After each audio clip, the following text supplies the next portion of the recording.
नमस्कार, आप देख रहे हैं अब तक टीवी चैनल। हमारे संवाददाता हीरा सिंह ठाकुर ने इंदौर मध्य प्रदेश से जानकारी देते हुए बताया, इंदौर विकास प्राधिकरण पर पोस्टर बैनर ताकि विकास प्राधिकरण अधिकारी भी अपनी कुंभकर्ण की नींद सोए हुए हैं। वह जागे इंदौर देवास नाके चौराहे पर जमीन की हेराफेरी 84/4 जो प्राइवेट जमीन है उसे सरकारी बताते हुए आज भी जिंदा है, लेकिन उन्हें भी मृत घोषित कर दिया गया है।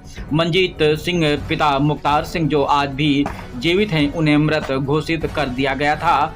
वह एक ऐसे व्यक्ति हैं जो हर जगह अपनी गुहार लगा रहे हैं, लेकिन प्रशासन उनकी कहीं भी सुनवाई नहीं कर रही है। जिसमें देवास नाके पर जबरन जमीन पर कब्जा कर बैठे वह माफिया, जहां एक मुख्यमंत्री का कहना है कि वह माफियाओं को नहीं बख्शेगा।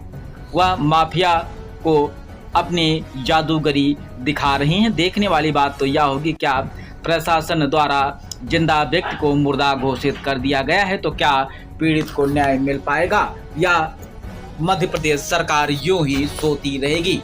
आइए चलते हैं हमारे संवाददाता के साथ, सुनते हैं पीड़िता की ही जुबानी।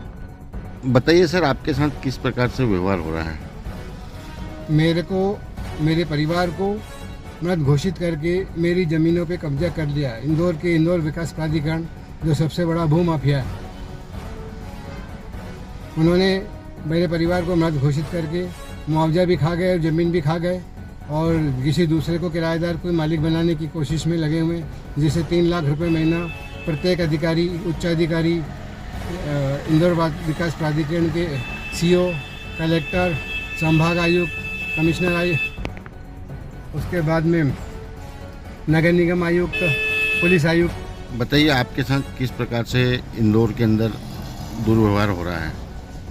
मेरी प्रॉपर्टी देवास नाका 84/4 निरंजनपुर जो कि प्राइवेट है, इंदौर विकास प्राधिकरण उसको हड़पने के चक्कर में 0.008 भूमि रोड में चली गई, जिसका हमें कोई रंजोगम नहीं, लेकिन बाकी भूमि हमारी है। हम उसको लेने के लिए कलेक्टर, इंदौर विकास प्राधिकरण, पुलिस कमिश्नर, आयुक्त, संभाग आयुक्त, नगर निगम में सबके पास में गया, लेकिन किसी ने कोई भी जानकारी नहीं दी और मारने के लिए गुंडे बदमाश ने लगा दिए। हमने इंदौर विकास प्राधिकरण का नक्शा निकाला, जिसमें नक्शे में भी 2005 के अंदर उक्त भूमि, हमारी जो भूमि है वो इंदौर विकास प्राधिकरण के नक्शे के में भी बाहर है और 1985-86 में हम हाई कोर्ट से केस जीते हुए हैं और हमारे घर में लूटपाट करके इन्होंने आग लगा दी ताकि सबूत ना मिल सके।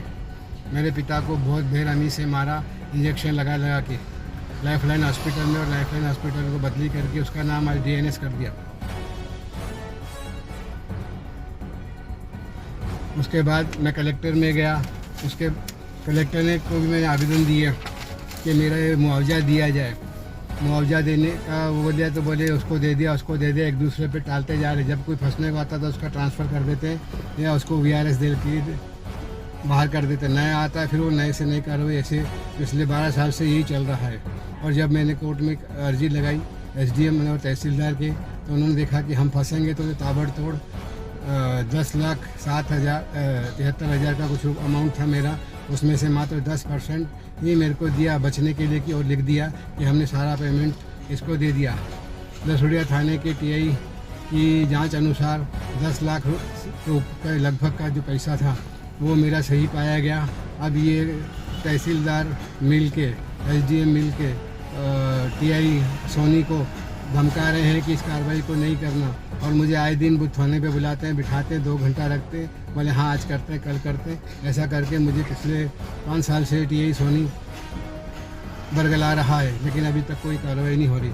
और मेरे को मारने के लिए गुंडे बदमाश लगा दिए, जिसके फ़ोटो सहित मैंने DCP Zone 2 के अधिकारियों, एडिशनल कमिश्नरों को दिया है, जिसमें कमिश्नर राकेश गुप्ता जी जब कार्रवाई करने गए तो उनकी ताबड़तोड़ रातों रात ट्रांसफ़र करके रातों रात भोपाल बुलवा लिया गया। संतोष सिंह से मिला, संतोष सिंह से जब मिला तो वो भी चुप्पी साध गए। उसके बाद से अभी तक मैं इधर उधर भटक रहा हूँ। वो बोलते कि आइडिया करेगी, आइडिया बोलते कि कलेक्टर करेगा, कलेक्टर बोलते कि आइडिया करेगा। ऐसे एक दूसरे के टेबल टू टेबल मेरे को भटकाते फिर रहे हैं। बताइए अब मैं क्या करूँ, न्याय के लिए कहाँ जाऊँ? कोर्ट के अंदर, हाई कोर्ट के अंदर मैंने इनके खिलाफ़ पिटीशन लगाई तो इन्होंने ब्रह्म कुमारी के जो मेन डीन हैं उसका नाम है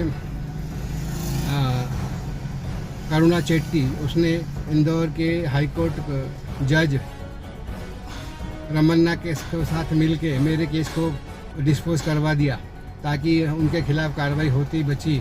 उसके बाद में एडिशनल कमिश्नर मनोज श्रीवास्तव को भी उन्होंने जब हाई कोर्ट से पिटीशन लगी तो उसका भी ताबड़तोड़ ट्रांसफ़र कर दिया गया।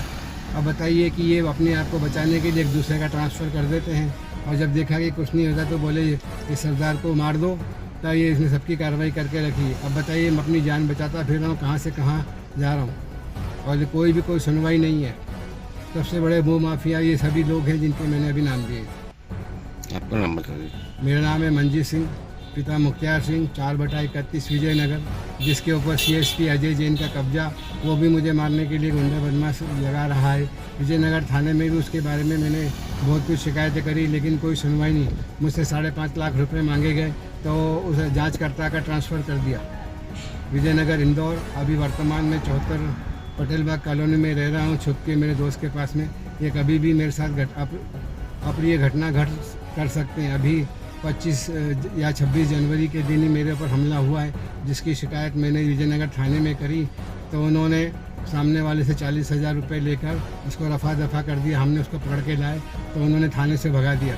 अब बोलो पुलिस की फिर बोलते हैं कि पुलिस के खिलाफ कार्रवाई करता है और पुलिस को अपशब्द कहता है। अब बोले जब थाने से अपराधी को भगा दिया तो उसका न्याय कौन करेगा।